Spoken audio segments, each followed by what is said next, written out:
Persuasion by Jane Austen. Chapter 11. The time now approached for Lady Russell's return. The day was even fixed, and Anne, being engaged to join her as soon as she was resettled, was looking forward to an early removal to Kellynch, and beginning to think how her own comfort was likely to be affected by it. It would place her in the same village with Captain Wentworth, within half a mile of him. They would have to frequent the same church, and there must be intercourse between the two families. This was against her, but, on the other hand, he spent so much of his time at Uppercross, that in removing thence she might be considered rather as leaving him behind than as going towards him, and upon the whole she believed she must, on this interesting question, be the gainer, almost as certainly as in her change of domestic society, in leaving poor Mary for Lady Russell. She wished it might be possible for her to avoid ever seeing Captain Wentworth at the Hall.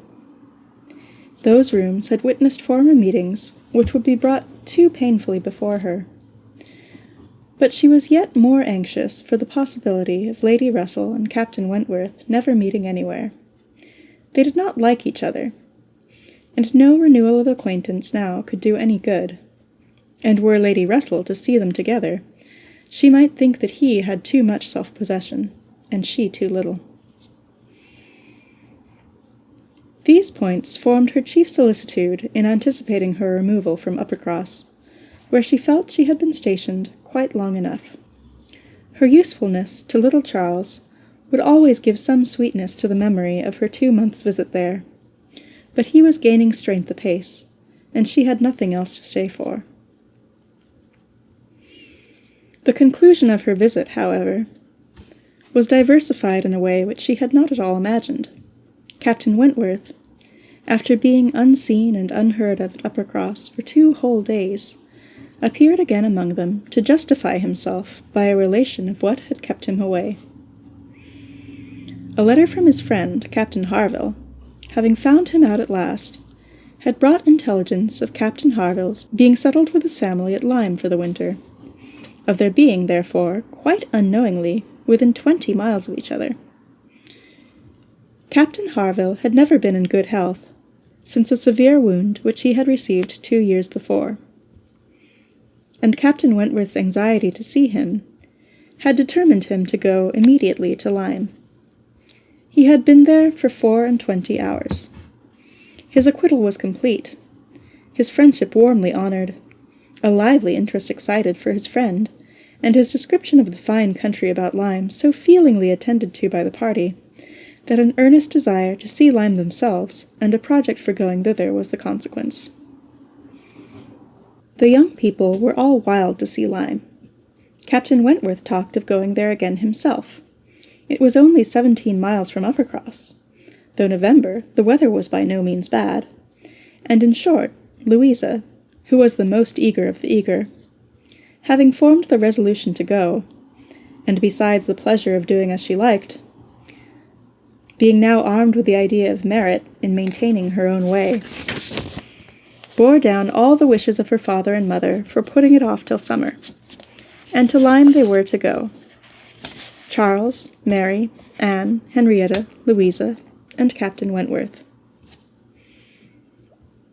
The first heedless scheme had been to go in the morning and return at night, but to this Mr. Musgrove, for the sake of his horses, would not consent, and when it came to be rationally considered, a day in the middle of November would not leave much time for seeing a new place, after deducting 7 hours, as the nature of the country required, for going and returning.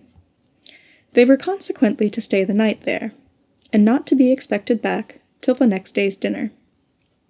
This was felt to be a considerable amendment, and though they all met at the great house at rather an early breakfast hour, and set off very punctually, it was so much past noon before the 2 carriages, Mr. Musgrove's coach containing the 4 ladies, and Charles's curricle in which he drove Captain Wentworth, were descending the long hill into Lyme, and entering upon the still steeper street of the town itself, that it was very evident they would not have more than time for looking about them before the light and warmth of the day were gone. After securing accommodations and ordering a dinner at one of the inns, the next thing to be done was unquestionably to walk directly down to the sea. They were come too late in the year for any amusement or variety which Lyme, as a public place, might offer.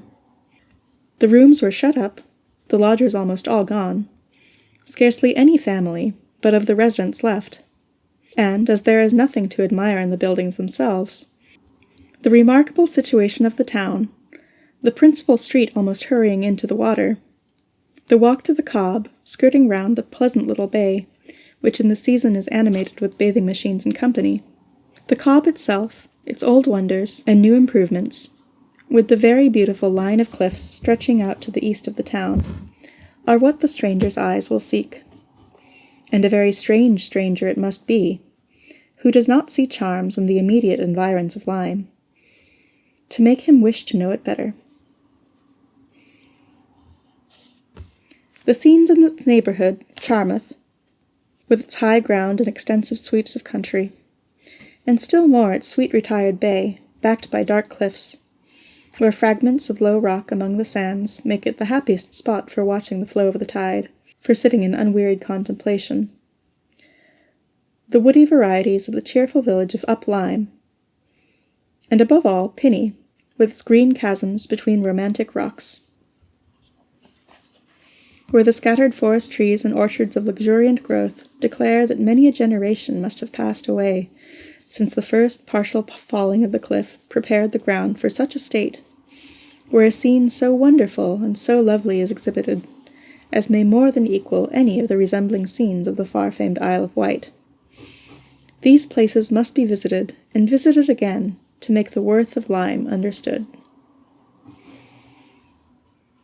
The party from Uppercross, passing down by the now deserted and melancholy-looking rooms, and still descending, soon found themselves on the seashore, and lingering only, as all must linger and gaze on a first return to the sea, whoever deserved to look on it at all, proceeded towards the Cobb, equally their object in itself and on Captain Wentworth's account. For in a small house near the foot of an old pier of unknown date were the Harvilles settled. Captain Wentworth turned in to call on his friend. The others walked on, and he was to join them on the Cobb. They were by no means tired of wondering and admiring, and not even Louisa seemed to feel that they had parted with Captain Wentworth long, when they saw him coming after them, with 3 companions, all well known already by description to be Captain and Mrs. Harville, and a Captain Benwick, who was staying with them. Captain Benwick had some time ago been first lieutenant of the Laconia, and the account which Captain Wentworth had given of him, on his return from Lyme before, his warm praise of him as an excellent young man and an officer, whom he had always valued highly, which must have stamped him well in the esteem of every listener, had been followed by a little history of his private life, which rendered him perfectly interesting in the eyes of all the ladies. He had been engaged to Captain Harville's sister, and was now mourning her loss. They had been a year or 2 waiting for fortune and promotion. Fortune came, his prize money as lieutenant being great. Promotion, too, came at last, but Fanny Harville did not live to know it. She had died the preceding summer, while he was at sea.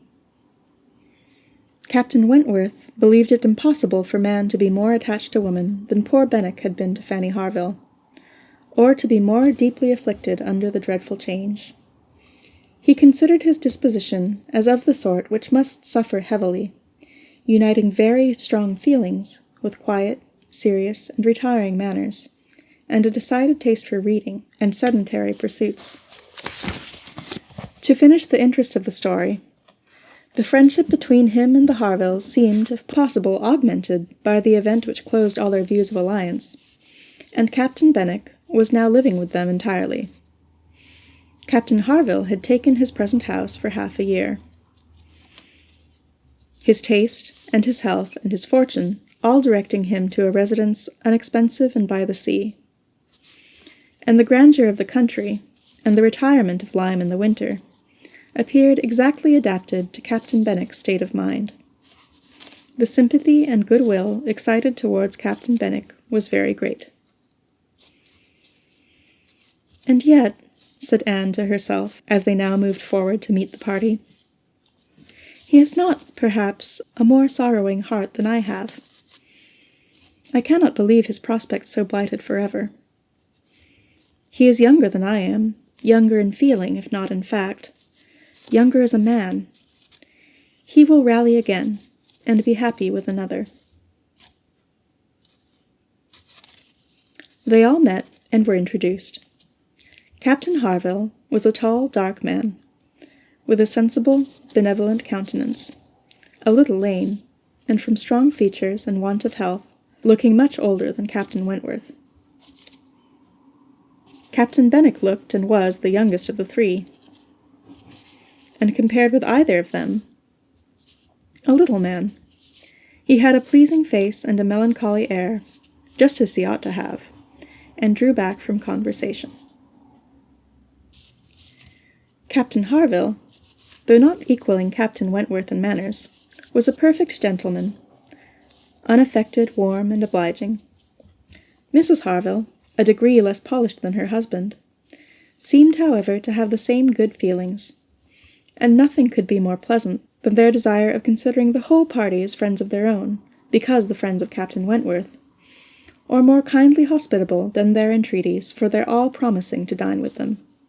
The dinner, already ordered at the inn, was at last, though unwillingly, accepted as an excuse. But they seemed almost hurt that Captain Wentworth should have brought any such party to Lyme, without considering it as a thing of course that they should dine with them. There was so much attachment to Captain Wentworth in all this, and such a bewitching charm in a degree of hospitality so uncommon, so unlike the usual style of give-and-take invitations, and dinners of formality and display, that Anne felt her spirits not likely to be benefited by an increasing acquaintance among his brother officers.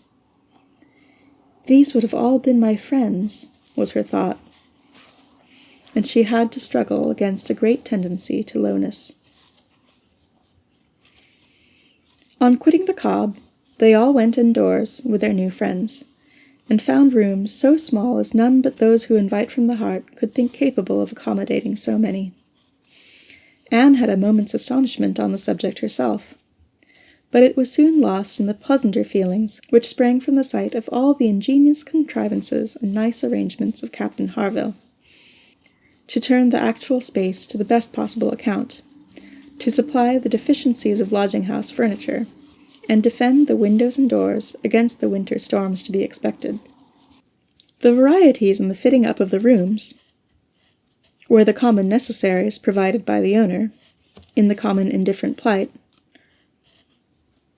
were contrasted with some few articles of a rare species of wood, excellently worked up, and with something curious and valuable from all the distant countries Captain Harville had visited, were more than amusing to Anne, connected as it all was with his profession, the fruit of its labors, the effect of its influence on his habits, the picture of repose and domestic happiness it presented, made it to her a something more or less than gratification.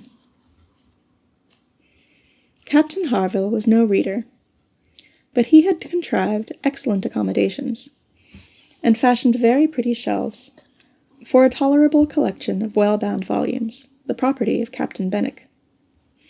His lameness prevented him from taking much exercise, but a mind of usefulness and ingenuity seemed to furnish him with constant employment within. He drew, he varnished, he carpentered, he glued, he made toys for the children, he fashioned new netting needles and pins with his improvements, and if everything else was done, sat down to his large fishing net at one corner of the room. Anne thought she left great happiness behind her when they quitted the house, and Louisa, by whom she found herself walking, burst forth into raptures of admiration and delight on the character of the navy. Their friendliness, their brotherliness, their openness, their uprightness, protesting that she was convinced of sailors having more worth and warmth than any other set of men in England, that they only knew how to live, and they only deserved to be respected and loved. They went back to dress and dine, and so well had the scheme answered already, that nothing was found amiss, though its being so entirely out of the season, and the no thoroughfare of lime, and the no expectation of company, had brought many apologies from the heads of the inn. Anne found herself by this time growing so much more hardened to being in Captain Wentworth's company than she had at first imagined could ever be, that the sitting down to the same table with him now, and the interchange of the common civilities attending on it, they never got beyond, was become a mere nothing.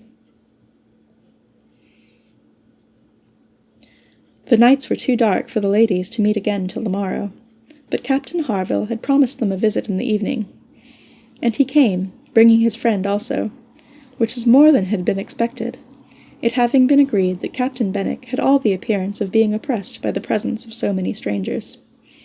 He ventured among them again, however, though his spirits certainly did not seem fit for the mirth of the party in general. While Captains Wentworth and Harville led the talk on one side of the room, and, by recurring to former days, supplied anecdotes in abundance to occupy and entertain the others, it fell to Anne's lot to be placed rather apart with Captain Benwick, and a very good impulse of her nature obliged her to begin an acquaintance with him. He was shy, and disposed to abstraction, but the engaging mildness of her countenance, and gentleness of her manners, soon had their effect, and Anne was well repaid the first trouble of exertion. He was evidently a young man of considerable taste in reading, though principally in poetry, and besides the persuasion of having given him at least an evening's indulgence in the discussion of subjects which his usual companions had probably no concern in, she had the hope of being of real use to him in some suggestions as to the duty and benefit of struggling against affliction, which had naturally grown out of their conversation. For, though shy, he did not seem reserved. It had rather the appearance of feelings glad to burst their usual restraints. And having talked of poetry, the richness of the present age, and gone through a brief comparison of opinion as to the first-rate poets, trying to ascertain whether Marmion or the Lady of the Lake were to be preferred, and how ranked the Giaour and the Bride of Abydos, and, moreover, how the Giaour was to be pronounced, he showed himself so intimately acquainted with all the tenderest songs of one poet, and all the impassioned descriptions of hopeless agony of the other. He repeated, with such tremulous feeling, the various lines which imaged a broken heart or a mind destroyed by wretchedness, and looked so entirely as if he meant to be understood, that she ventured to hope he did not always read only poetry, and to say that she thought it was the misfortune of poetry to be seldom safely enjoyed by those who enjoyed it completely, and that the strong feelings which alone could estimate it truly were the very feelings which ought to taste it but sparingly. His looks showing him not pained but pleased with this allusion to his situation, she was emboldened to go on, and feeling in herself the right of seniority of mind, she ventured to recommend a larger allowance of prose in his daily study, and on being requested to particularize, mentioned such works of our best moralists, such collections of the finest letters, such memoirs of characters of worth and suffering, as occurred to her at the moment as calculated to rouse and fortify the mind by the highest precepts and the strongest examples of moral and religious endurance. Captain Benwick listened attentively, and seemed grateful for the interest implied, and though with a shake of the head, and sighs which declared his little faith in the efficacy of any books on grief like his, noted down the names of those she recommended, and promised to procure and read them. When the evening was over, Anne could not but be amused at the idea of her coming to Lyme to preach patience and resignation to a young man whom she had never seen before. Nor could she help fearing, on more serious reflection, that, like many other great moralists and preachers, she had been eloquent on a point in which her own conduct would ill bear examination.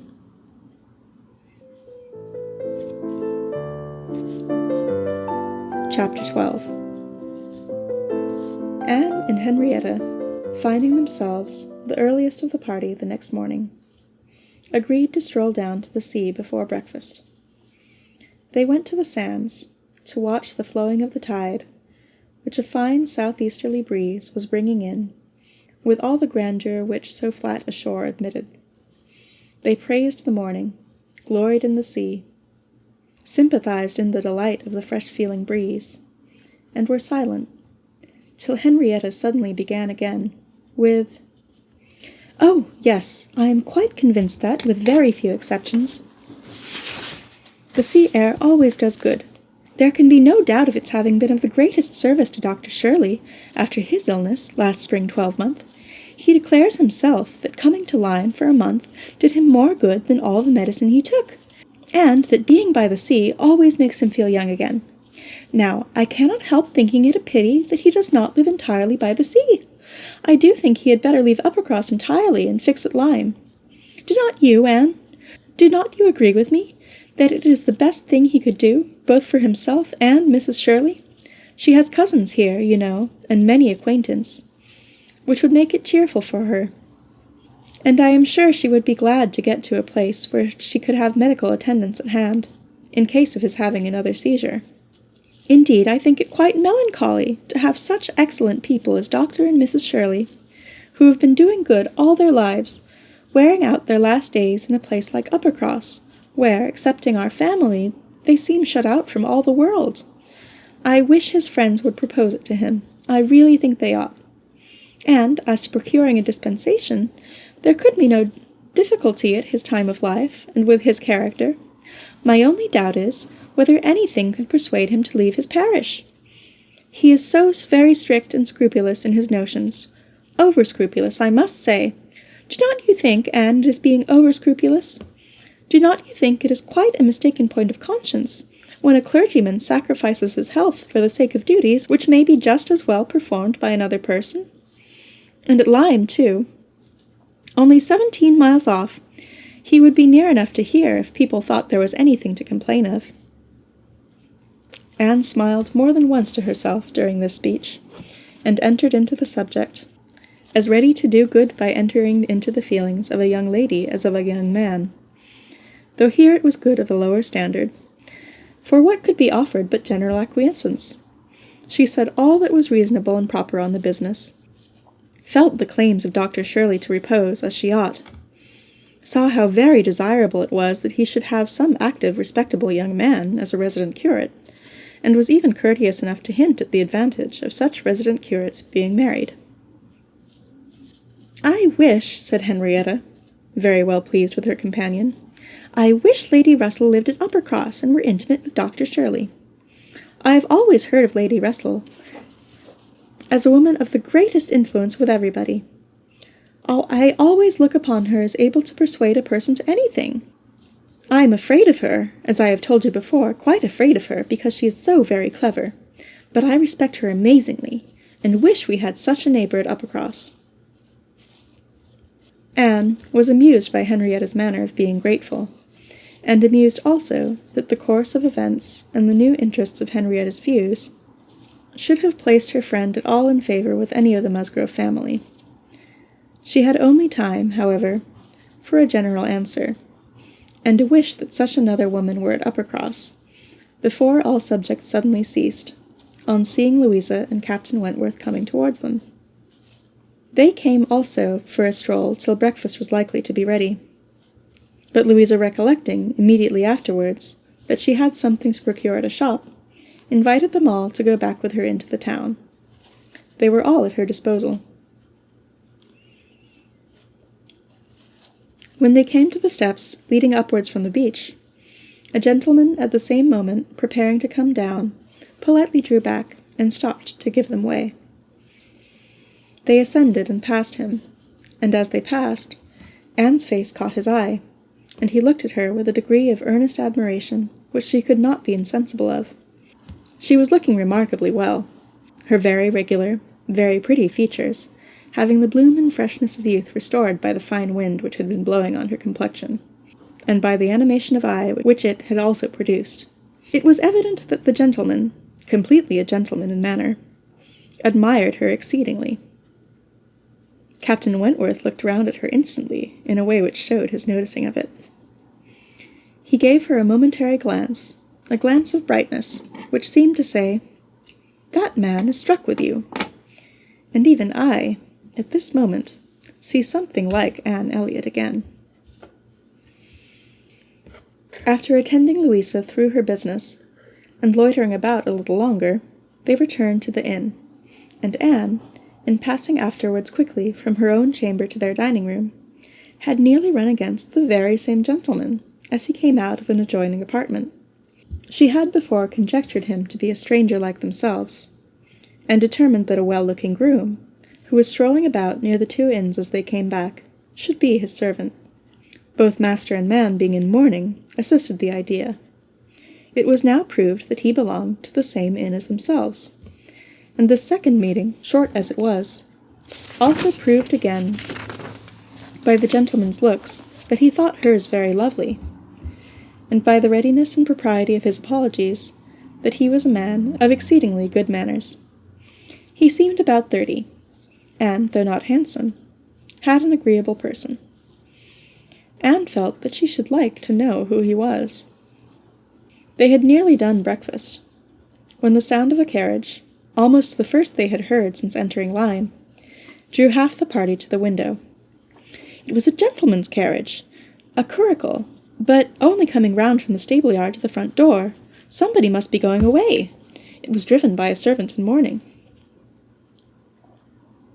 The word curricle made Charles Musgrove jump up, that he might compare it with his own.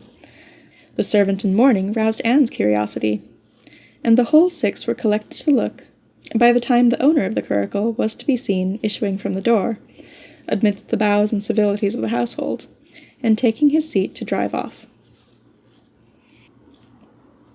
"Ah!" cried Captain Wentworth, instantly, and with half a glance at Anne. "It is the very man we passed." The Miss Musgroves agreed to it, and having all kindly watched him as far up the hill as they could, they returned to the breakfast table. The waiter came into the room soon afterwards. "Pray," said Captain Wentworth immediately, "can you tell us the name of the gentleman who has just gone away?" "Yes, sir, a Mr. Elliot, a gentleman of large fortune. Came in last night from Sidmouth. Dare say you heard the carriage, sir, while you were at dinner. And going on now for Crookherne, in his way to Bath and London."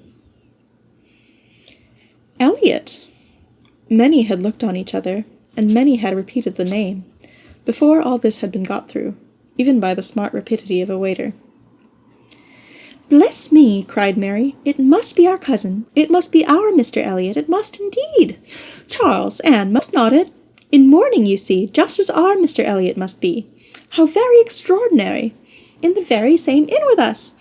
Anne, must not it be our Mr. Elliot, my father's next heir?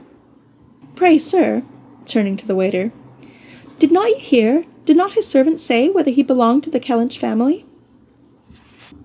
"No, ma'am. He did not mention no particular family, but he said his master was a very rich gentleman, and would be a baronet some day." "There, you see!" cried Mary in an ecstasy. "Just as I said. Heir to Sir Walter Elliot!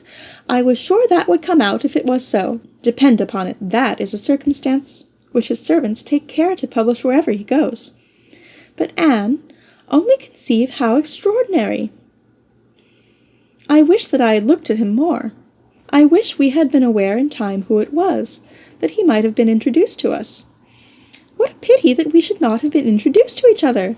Do you think he had the Elliot countenance? I hardly looked at him, I was looking at the horses, but I think he had something of the Elliot countenance. I wonder that arms did not strike me. Oh, the greatcoat was hanging over the panel, and hid the arms. So it did, otherwise I am sure I should have observed them, and the livery too. If the servant had not been in mourning, one should have known him by the livery." "Putting all these very extraordinary circumstances together," said Captain Wentworth, "we must consider it to be the arrangement of Providence that you should not be introduced to your cousin." When she could command Mary's attention, Anne quietly tried to convince her that their father and Mr. Elliot had not, for many years, been on such terms as to make the power of attempting an introduction at all desirable. At the same time, however, it was a secret gratification to herself to have seen her cousin, and to know that the future owner of Kellynch was undoubtedly a gentleman, and had an air of good sense. She would not, upon any account, mention her having met with him the second time. Luckily, Mary did not much attend to their having passed close by him in their early walk. But she would have felt quite ill-used by Anne's having actually run against him in the passage, and received his very polite excuses, while she had never been near him at all. No, that cousinly little interview must remain a perfect secret. "Of course," said Mary, "you will mention our seeing Mr. Elliot the next time you write to Bath. I think my father certainly ought to hear of it. Do mention all about him." Anne avoided a direct reply, but it was just the circumstance which she considered as not merely unnecessary to be communicated, but as what ought to be suppressed. The offence which had been given her father many years back she knew. Elizabeth's particular share in it she suspected, and that Mr. Elliot's idea always produced irritation in both was beyond a doubt. Mary never wrote to Bath herself. All the toil of keeping up a slow and unsatisfactory correspondence with Elizabeth fell on Anne. Breakfast had not been long over when they were joined by Captain and Mrs. Harville, and Captain Benwick, with whom they had appointed to take their last walk about Lyme. They ought to be setting off for Uppercross by 1, and in the meanwhile were to be all together and out of doors as long as they could. Anne found Captain Benwick getting near her as soon as they were all fairly in the street. Their conversation, the preceding evening, did not disincline him to seek her again, and they walked together some time, talking as before of Mr. Scott and Lord Byron, and still as unable as before, and as unable as any other two readers, to think exactly alike of the merits of either, till something occasioned an almost general change amongst their party, and instead of Captain Benwick, she had Captain Harville by her side. "Miss Elliot," said he, speaking rather low, "you have done a good deed in making that poor fellow talk so much. I wish he could have such company oftener. It is bad for him, I know, to be shut up as he is, but what can we do? We cannot part." "No," said Anne, "that I can easily believe to be impossible. But in time, perhaps. We know what time does in every case of affliction. And you must remember, Captain Harville, that your friend may yet be called a young mourner. Only last summer, I understand." "Aye, true enough," with a deep sigh. "Only June." "And not known to him, perhaps, so soon?" "Not till the first week in August, when he came home from the Cape. Just made into the Grappler. I was at Plymouth, dreading to hear of him. He sent in letters, but the Grappler was under orders for Portsmouth. There the news must follow him. But who was to tell it? Not I. I would have soon have been run up the yardarm. Nobody could do it but that good fellow," pointing to Captain Wentworth. "The Laconia had come into Plymouth the week before. No danger of her being sent to sea again.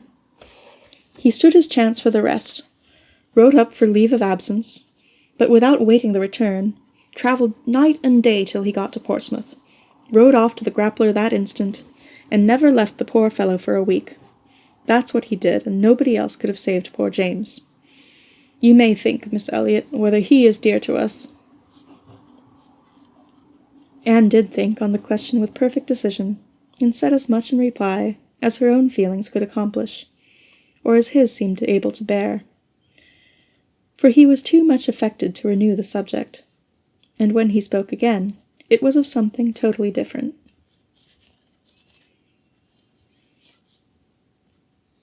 Mrs. Harville's giving it as her opinion that her husband would have quite walking enough by the time he reached home, determined the direction of all the party in what was to be their last walk.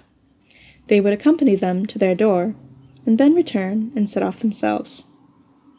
By all their calculations, there was just time for this. But as they drew near the Cobb, there was such a general wish to walk along it once more, all were so inclined, and Louisa soon grew so determined that the difference of a quarter of an hour, it was found, would be no difference at all. So with the kind leave-taking, and all the kind interchange of invitations and promises which may be imagined, they parted from Captain and Mrs. Harville at their own door, and, still accompanied by Captain Benwick, who seemed to cling to them to the last, proceeded to make the proper adieus to the Cobb. Anne found Captain Benwick again drawing near her. Lord Byron's dark blue seas could not fail of being brought forward by their present view, and she gladly gave him all her attention as long as attention was possible. It was soon drawn perforce another way. There was too much wind to make the high part of the new Cobb pleasant for the ladies, and they agreed to get down the steps to the lower, and all were contented to pass quietly and carefully down the steep flight, excepting Louisa. She must be jumped down them by Captain Wentworth. In all their walks, he had had to jump her from the stiles. The sensation was delightful to her. The hardness of the pavement for her feet made him less willing upon the present occasion. He did it, however. She was safely down, and instantly, to show her enjoyment, ran up the steps to be jumped down again. He advised her against it, thought the jar too great. But no, he reasoned and talked in vain. She smiled and said, "I am determined I will." He put out his hands. She was too precipitate by half a second. She fell on the pavement on the lower Cobb and was taken up lifeless. There was no wound, no blood, no visible bruise, but her eyes were closed. She breathed not. Her face was like death. The horror of that moment to all who stood around. Captain Wentworth, who had caught her up, knelt with her in his arms, looking on her with a face as pallid as her own, in an agony of silence. "She's dead! She's dead!" screamed Mary, catching hold of her husband, and contributing with his own horror to make him immovable, and in another moment Henrietta, sinking under the conviction, lost her senses too, and would have fallen on the steps but for Captain Benwick and Anne, who caught and supported her between them. "Is there no one to help me?" were the first words which burst forth from Captain Wentworth, in a tone of despair, and as if all his own strength were gone. Go to him, cried Anne. "For heaven's sake, go to him. I can support her myself. Leave me and go to him. Rub her hands, rub her temples. Here are salts. Take them, take them." Captain Benwick obeyed, and Charles at the same moment, disengaging himself from his wife, they were both with him, and Louisa was raised up and supported more firmly between them. And everything was done that Anne had prompted, but in vain, while Captain Wentworth, staggering against the wall for his support, exclaimed in the bitterest agony, "Oh God, her father and mother!" "A surgeon!" said Anne. He caught the word, it seemed to rouse him at once, and saying only, "True, true, a surgeon this instant," was darting away, when Anne eagerly suggested, "Captain Benwick, would it not be better for Captain Benwick? He knows where a surgeon is to be found." Everyone capable of thinking felt the advantage of the idea, and in a moment, it was all done in rapid moments, Captain Benwick had resigned the poor corpse-like figure entirely to the brothers' care, and was off for the town with the utmost rapidity. As to the wretched party left behind, it could scarcely be said which of the three, who were completely rational, was suffering most. Captain Wentworth, Anne, or Charles, who, really a very affectionate brother, hung over Louisa with sobs of grief, and could only turn his eyes from one sister, to see the other in a state as insensible, or to witness the hysterical agitations of his wife, calling on him for help which he could not give. Anne, attending with all the strength and zeal and thought which instinct supplied to Henrietta, still tried at intervals to suggest comfort to the others, tried to quiet Mary, to animate Charles, to assuage the feelings of Captain Wentworth. Both seemed to look to her for directions. "Anne, Anne," cried Charles, "what is to be done next? What, in heaven's name, is to be done next?" Captain Wentworth's eyes were also turned towards her. "Had she not better be carried to the inn?" "Yes, I am sure. Carry her gently to the inn." "Yes, yes, to the inn," repeated Captain Wentworth, comparatively collected, and eager to be doing something. "I will carry her myself. Musgrove, take care of the others." By this time, the report of the accident had spread among the workmen and boatmen about the Cobb, and many were collected near them, to be useful if wanted. At any rate, to enjoy the sight of a dead young lady, nay, 2 dead young ladies, for it proved twice as fine as the first report. To some of the best-looking of these good people Henrietta was consigned, for, though partially revived, she was quite helpless, and in this manner, Anne walking by her side, and Charles attending to his wife, they set forward, treading back with feelings unutterable, the ground which so lately, so very lately, and so light of heart they had passed along. They were not off the Cobb before the Harvilles met them. Captain Benwick had been seen flying by their house, with a countenance which showed something to be wrong, and they had set off immediately, informed and directed as they passed towards the spot. Shocked as Captain Harville was, he brought senses and nerves that could be instantly useful, and a look between him and his wife decided what was to be done. She must be taken to their house, all must go to their house, and wait the surgeon's arrival there. They would not listen to scruples. He was obeyed. They were all beneath his roof. And while Louisa, under Mrs. Harville's direction, was conveyed upstairs and given possession of her own bed, assistants, cordials, restoratives were supplied by her husband to all who needed them. Louisa had once opened her eyes, but soon closed them again, without apparent consciousness. This had been a proof of life, however, of service to her sister, and Henrietta, though perfectly incapable of being in the same room with Louisa, was kept, by the agitation of hope and fear, from a return of her own insensibility. Mary, too, was growing calmer. The surgeon was with them almost before it had seemed possible. They were sick with horror while he examined, but he was not hopeless. The head had received a severe contusion, but he had seen greater injuries recovered from. He was by no means hopeless. He spoke cheerfully. That he did not regard it as a desperate case, that he did not say a few hours must end it, was at first felt beyond the hope of most, and the ecstasy of such a reprieve, the rejoicing, deep and silent, after a few fervent ejaculations of gratitude to heaven had been offered, may be conceived.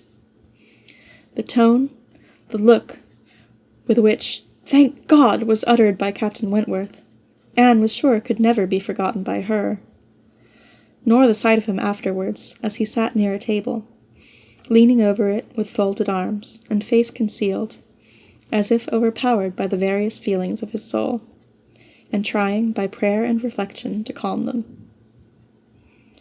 Louisa's limbs had escaped. There was no injury but to the head. It now became necessary for the party to consider what was best to be done as to their general situation. They were now able to speak to each other and consult. That Louisa must remain where she was, however distressing to her friends to be involving the Harvilles in such trouble, did not admit a doubt. Her removal was impossible. The Harvilles silenced all scruples, and, as much as they could, all gratitude. They had looked forward and arranged everything before the others began to reflect. Captain Benwick must give up his room to them and get a bed elsewhere, and the whole was settled. They were only concerned that the house could accommodate no more, and yet perhaps by putting the children away in the maid's room or swinging a cot somewhere, they could hardly bear to think of not finding room for 2 or 3 besides, supposing they might wish to stay, though, with regard to any attendance on Miss Musgrove, there need not be the least uneasiness in leaving her to Mrs. Harville's care entirely. Mrs. Harville was a very experienced nurse, and her nursery maid, who had lived with her long and gone about with her everywhere, was just such another. Between those two, she could want no possible attendance by day or night. And all this was said with a truth and sincerity of feeling irresistible. Charles, Henrietta, and Captain Wentworth were the 3 in consultation, and for a little while it was only an interchange of perplexity and terror. Uppercross! The necessity of someone's going to Uppercross, the news to be conveyed, how it could be broken to Mr. and Mrs. Musgrove, the lateness of the morning, an hour already gone since they ought to have been off, the impossibility of being in tolerable time. At first, they were capable of nothing more to the purpose than such exclamations. But after a while, Captain Wentworth, exerting himself, said, "We must be decided, and without the loss of another minute. Every minute is valuable. Some must resolve on being off for Uppercross instantly. Musgrove, either you or I must go." Charles agreed, but declared his resolution of not going away. He would be as little encumbrance as possible to Captain and Mrs. Harville, but as to leaving his sister in such a state, he neither ought nor would. So far it was decided, and Henrietta at first declared the same. She, however, was soon persuaded to think differently. The usefulness of her staying, she, who had not been able to remain in Louisa's room or to look at her without sufferings which made her worse than helpless. She was forced to acknowledge that she could do no good, yet was still unwilling to be away, till touched by the thought of her father and mother, she gave it up, she consented, she was anxious to be at home. The plan had reached this point when Anne, coming quietly down from Louisa's room, could not but hear what followed, for the parlour door was open. "Then it is settled, Musgrove," cried Captain Wentworth, "that you stay, and that I take care of your sister home. But as to the rest, as to the others, if one stays to assist Mrs. Harville, I think it need be only one. Mrs. Charles Musgrove will, of course, wish to get back to her children. But if Anne will stay, no one so proper, so capable as Anne." She paused a moment to recover from the emotion of hearing herself so spoken of. The other 2 warmly agreed to what he said, and she then appeared. "You will stay, I am sure. You will stay and nurse her," cried he, turning to her and speaking with a glow and yet a gentleness, which seemed almost restoring the past. She coloured deeply, and he recollected himself and moved away. She expressed herself most willing, ready, happy to remain. It was what she had been thinking of and wishing to be allowed to do. A bed on the floor in Louisa's room would be sufficient for her, if Mrs. Harville would but think so. One thing more, and all seemed arranged. Though it was rather desirable that Mr. and Mrs. Musgrove should be previously alarmed by some share of delay, yet the time required by the Uppercross horses to take them back would be a dreadful extension of suspense, and Captain Wentworth proposed, and Charles Musgrove agreed, that it would be much better for him to take a chaise from the inn, and leave Mr. Musgrove's carriage and horses to be sent home the next morning early, when there would be the farther advantage of sending an account of Louisa's night. Captain Wentworth now hurried off to get everything ready on his part, and to be soon followed by the 2 ladies. When the plan was made known to Mary, however, there was an end of all peace in it. She was so wretched, and so vehement, complained so much of injustice in being expected to go away instead of Anne, who was nothing to Louisa, while she was her sister, and had the best right to stay in Henrietta's stead. Why was not she to be as useful as Anne? And to go home without Charles, too, without her husband! No, it was too unkind. And, in short, she said more than her husband could long withstand. And as none of the others could oppose when he gave way, there was no help for it. The change of Mary for Anne was inevitable. Anne had never submitted more reluctantly to the jealous and ill-judging claims of Mary. But so it must be, and they set off for the town, Charles taking care of his sister, and Captain Benwick attending to her. She gave a moment's recollection, as they hurried along, to the little circumstances which the same spots had witnessed earlier in the morning. There she had listened to Henrietta's schemes for Dr. Shirley's leaving Uppercross. Farther on, she had first seen Mr. Elliot. A moment seemed all that could now be given to anyone but Louisa, or those who were wrapped up in her welfare. Captain Benwick was most considerately attentive to her, and united as they all seemed by the distress of the day, she felt an increasing degree of goodwill towards him, and a pleasure, even, in thinking that it might, perhaps, be the occasion of continuing their acquaintance. Captain Wentworth was on the watch for them, and a chaise and four in waiting, stationed for their convenience in the lowest part of the street. But his evident surprise and vexation at the substitution of one sister for the other, the change of his countenance, the astonishment, the expressions begun and suppressed, with which Charles was listened to, made but a mortifying reception of Anne, or must at least convince her that she was valued only as she could be useful to Louisa. She endeavored to be composed and to be just. Without emulating the feelings of an Emma towards her Henry, she would have attended on Louisa with a zeal above the common claims of regard, for his sake, and she hoped he would not long be so unjust as to suppose she would shrink unnecessarily from the office of a friend. In the meanwhile, she was in the carriage. He had handed them both in, and placed himself between them, and in this manner, under these circumstances, full of astonishment and emotion to Anne, she quitted Lyme. How the long stage would pass, how it was to affect their manners, what was to be their sort of intercourse, she could not foresee. It was all quite natural, however.